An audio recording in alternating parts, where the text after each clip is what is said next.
생산적인 권력. 후코가 당대의 주류적인 어떤 막시즘적인 권력으로부터 새로운 어떤 정치적인 상상력을 제공했다는 점에서 중요하고요. 윤리, 그리고 또 통치성의 문제. 내가 어떻게 자기와의 관계를 설정을 할 것인가에 대한 문제이기 때문에 이제 자기 지배, 자기 통치에 중요한 작동을 하게 됩니다.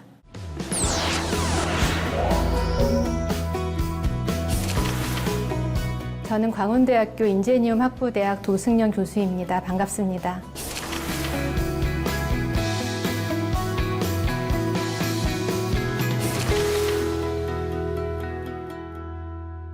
후코의 가장 중요한 업적 중에 하나라면 무엇보다 권력관을 새롭게 제시했다는 것이 있습니다. 자유에 반대항으로서의 권력이 아니라 오히려 권력이 작동하기 위한 전제 조건입니다.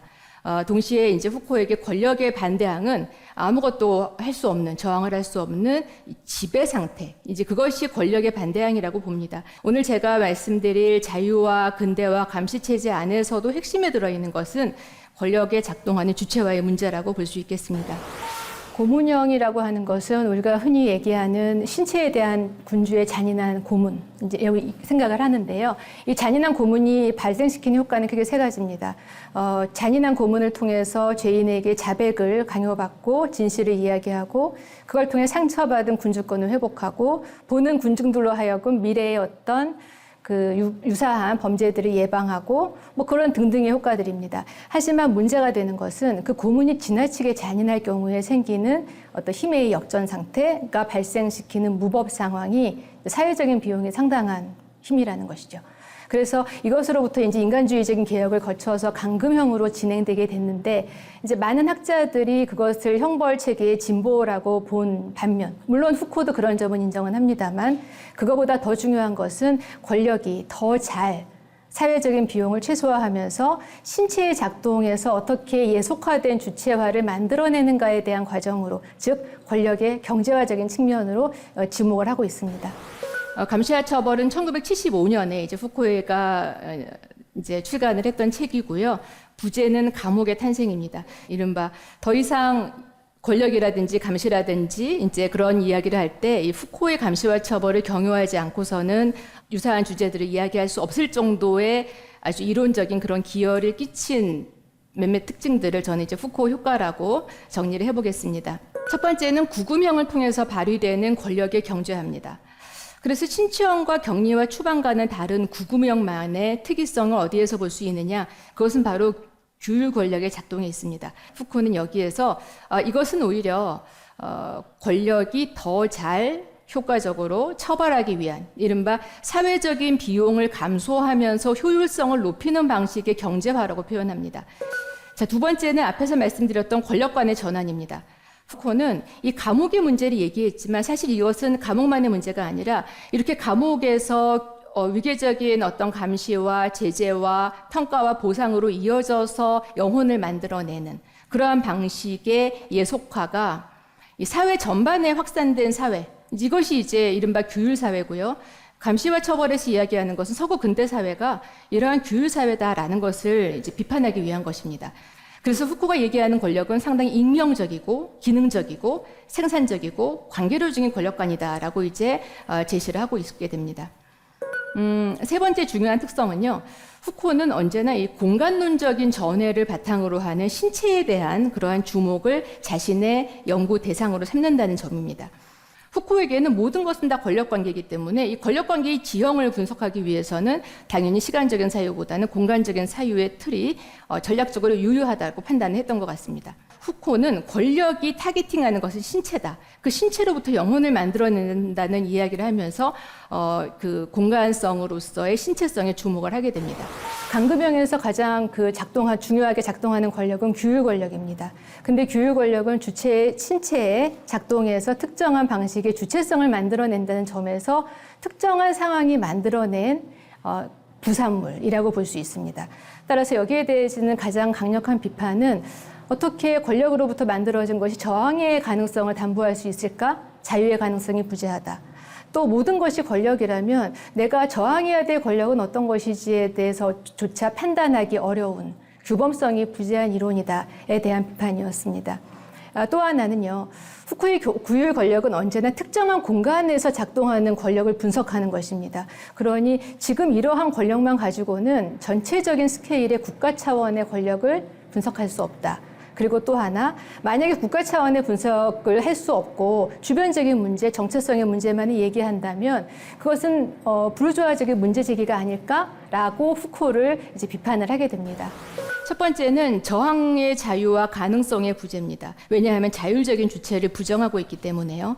후코에게는 모든 것이 권력 관계이고 권력의 외부는 없는 상황이라면 주체라고 하는 것도 그 특정한 어떤 권력의 상황이 만들어낸 산물입니다. 두 번째는 후코에게는 어떤 것이 옳다, 어떤 것이 더 가치 있는 것이다 이런 것에 대한 어떤 규범성이 사실은 명시적으로 제시되어 있지 않습니다. 후코에게 권력이라고 하는 것은 억압하고 그 억압으로부터 해방되는 그런 억압과 해방의 모델이 아니기 때문에 해방의 가능성을 부인한다는 것은 암묵적으로 보수주의자 아닌가라는 비난을 받게 됩니다. 또 하나는 후코가 비판하고 있는 억압적인 권력관이라고 얘기했던 당대의 주류적인 권력관을 제시했던 이제 막시스트로부터 후코는 지나치게 주변적인 주제들, 일탈, 범죄 이제 이런 문제만 다루다 보니까 오히려 국가 차원의 권력의 작동은 설명하기 어려운 거 아니냐라는 것도 이제 비판을 하게 됩니다. 종국에는 76년에 이제 성의 역사에서 후코가 이제 규율 권력이라는 말 대신 새로운 권력의 용어를 제시하는데 그것은 근대 국가의 작동까지도 포함하고 있는 즉 생명관리 권력의 정치를 다루는 바이오 파워를 제시하면서 이제 규율 권력으로부터 생명관리 권력으로 이행을 하게 됩니다. 생명관리 권력에서 이제 후코가 분석의 대상으로 주목한 것은 이제 섹슈얼리티 문제였습니다. 근대의 섹슈얼리티죠. 후코는 섹슈얼리티야말로 이 근대라는 사회가 만들어낸 역사적인 산물인데도 불구하고 마치 그들의 본성처럼 과학화되었다라고 주체를 예속화시키는 주요한 요인이라고 비판을 합니다. 이제 그러한 점에서 후코가 앞에서는 논의할 수 없었던 국가의 차원을 이야기한다는 점에서 권력의 어떤 분석이 보다 입체화되었다라고 하는 장점은 있을 수 있지만 여전히 구성되는 주체에 대한 분석의 틀로 유효할 뿐 주체의 두 측면 중에 구성하는 축제는 말하고 있지 않다라는 것에 대해서는 한계가 있습니다. 그래서 후코는 이제 다시 78년에 통치라고 하는 개념을 통해서 권력관을 전환을 하고 있습니다. 통치성으로서의 권력이 작동하는 것은요, 후코는 통치와 통치성을 때로는 혼용하고 있지만 많은 경우에 통치성은 이제 통치가 국가적인 차원에서 작동할 때 발생하는 실천의 양식입니다. 즉 이때의 통치성은 한편으로는 어떤 그 18세기 이후에 어떤 그 안전의 차원에서 인구들의 생명과 건강을 증진시키는 방식으로 인구를 목표로 하고 있고요. 그리고 본질적으로 그것이 사용하는 주된 지식은 정치경제학입니다. 그리고 또 하나는 이전의 생명관리 권력하고 사실은 이 부분까지는 상당히 유사하지만 중요한 것은 생명관리 권력이 말할 수 없었던 주체의 자기구성의 측면, 이것을 통치라고 하는 가능성의 장에서 설명을 하고 있다는 것이 통치성의 주된 작동 방식이 되겠습니다. 통치라고 하는 것은 행위에 대한 행위입니다. 통치는 그의 행위와 품행을 통해서 무언가를 설득하고 인도하는, 그래서 특정한 가능성의 장으로 명령하는 그러한 행위입니다. 통치에서 가장 중요한 첫 번째 출발은 바로 자기 통치입니다. 이제 후코가 사실 상당히 독특한 어떤 해석을 하고 있는 것은 바로 이 지점입니다. 근데 서구의 자유주의 국가의 통치성이 삼억 권력으로부터 그 기술을 빌어왔다는 것입니다. 영혼을 돌보는 헤브류적 전통, 그러니까 동방으로부터 온 것입니다. 이러한 영혼의 지도와 품행을 인도하는 그러한 삼억 권력이 이제 16세기 이후가 되게 되면 정치의 영역으로 유입됩니다. 인구를 대상으로 해서 그들의 품행을 인도하고 인구의 생명, 건강, 부, 안전을 관리하려는 목적으로 활용되는 것이 이제 삼억 권력입니다. 이 삼억 권력의 특징은 개별화와 전체화를 통해서 작동한다는 겁니다.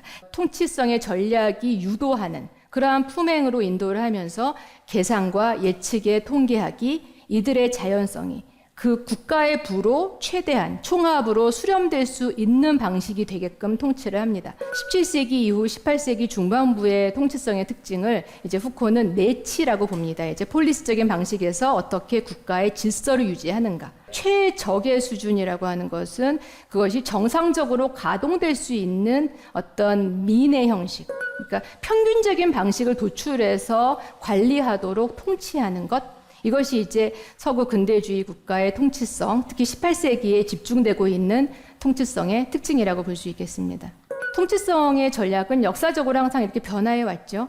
하지만 작동 방식은 언제나 주체의 문제와 함께 전개되고 있습니다. 그러니까 다시 말하면 후코가 권력관을 이행하게 된 변화의 동의는요, 주체화를 더 잘 설명하기 위한 겁니다. 제가 후코는 회의주의자라고 표현했습니다. 회의주의자라는 표현은요, 항상 문제를 제기하는 것입니다.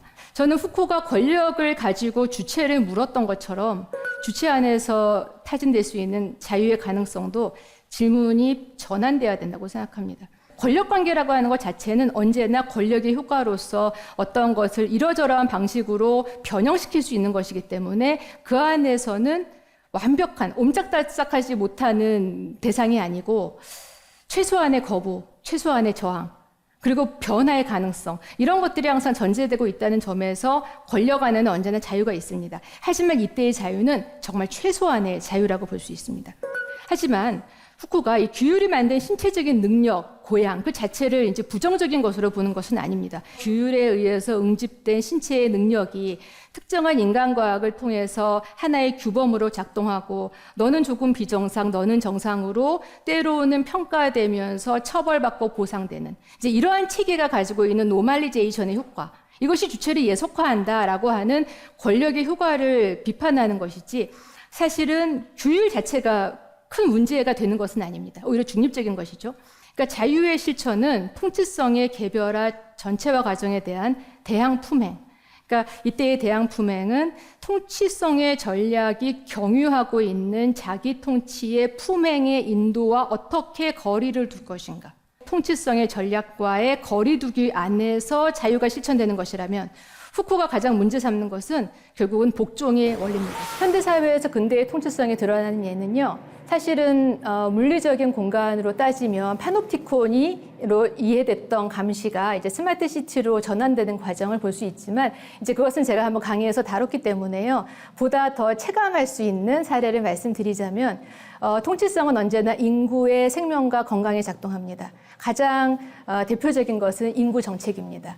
재미난 것은 인구 정책은요, 우리나라의 경우에는 60년대부터 2000년대까지 상당히 드라마틱한 변화를 겪게 됩니다. 그래서 인구 정책이 목표하는 완벽한 하나의 어떤 도달점이 있는 것이 아니라 그때그때마다 계산과 예측에 따라서 바뀌고 그 인구 정책이 개개인의 인구에게 어떻게 행복과 건강을 증진시킬 수 있을 것인가의 품행의 인도와 함께 이루어집니다. 재미난 건 60년대, 70년대 그 포스터를 보면은요, 산하 제한의 것이에요. 그래서 셋부터는 부끄러워요. 둘만 낳아 잘 살자. 그래서 그렇게 했을 때 행복과 건강이 어떻게 증진될 수 있을지. 하지만 최근에 볼 수 있는 것은 출산 장려입니다. 그래서 자녀에게 가장 좋은 유산은 형제입니다. 뭐 이런 거와 같은 표어를 통해서 품행의 인도, 행복과 건강의 증진으로서의 통치성이 어떻게 인구의 그 안전과 함께 계산의 영역으로 들어갔는지를 확인할 수 있습니다. 근대 국가의 통치성은 재난과 기아, 유행병 이런 우발적인 위험 요소가 발생했을 때 사법적인 금지나 규율이 아니라 안전장치를 통해서 대응합니다. 그러니까 중요한 건 그 위험 요소를 통계학이 혹은 과학적인 담론이 수집한 정보에 따라서 어떻게 민의 상태를 유지할 것인가. 그래서 어떻게 정상화하는 방식으로 작동시킬까의 문제이기 때문에 이제 이 문제를 가장 도시의 문제 안에서 이상적이라고 제시되고 있는 모델이 바로 이 스마트 시티입니다. 뭐 이것은 그냥 제가 그냥 규정한 기술적인 요소입니다.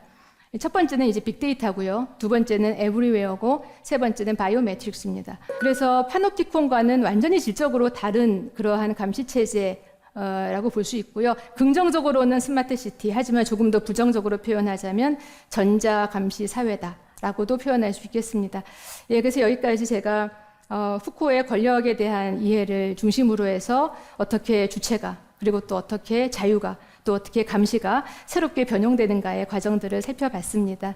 예, 감사합니다. 푸코에게 가해지는 비난은 항상 허무주의자, 자유의 가능성이 없다. 혹은 보수주의자, 자유의 가능성이 없으면 저항의 가능성도 없을 거고 그러면 당신은 암묵적인 보수주의자 아닌가에 대한 비난이었는데요. 푸코가 언제나 했던 일은 항상 문제를 제기하는 거였습니다. 내가 지금 이런 모습으로 있는 것이 사실은 특정한 상황이 만들어낸 결과물이기 때문에 나의 관계를 만들어내는 것이 사실 윤리거든요. 그러니 푸코는 어떤 자유라든지 저항이라든지 그런 어떤 엄청난 이야기를 우리가 어떤 실천하는 것이 아니라 중요한 건 내가 지금 나와 맺고 있는 관계들이 여러 개가 있잖아요. 내가 친구와 내가 부모와 내가 사회생활을 하면서 근데 그 간격들이 정말로 세상이 원하는 방식과 부합하는 것만이 아니라 한번 거리를 띄워보는 겁니다. 그러니까 푸코가 예속화라고 하는 건 다른 게 아니라 관계 안에서의 예속화거든요. 그랬을 때 이런 생각을 할 수도 있겠죠. 그러니까 내가 어떤 사회 안에서 조금 사회화되면서 살아가려면 어떻게 그것들을 갖다가 다 띄워놓는 것이 가능합니까? 근데 저는 모든 걸 다 띄워놓으라고 말씀드리는 건 아니고요. 정말 참을 수가 없는 순간이 오거든요. 그때는 그 간격을 한번 고민을 해보셔야 됩니다. 그리고 그때의 그 간격은 내가 가지고 있는 주체와 중에 한 면이기 때문에 조금 용기 내셨으면 좋겠습니다.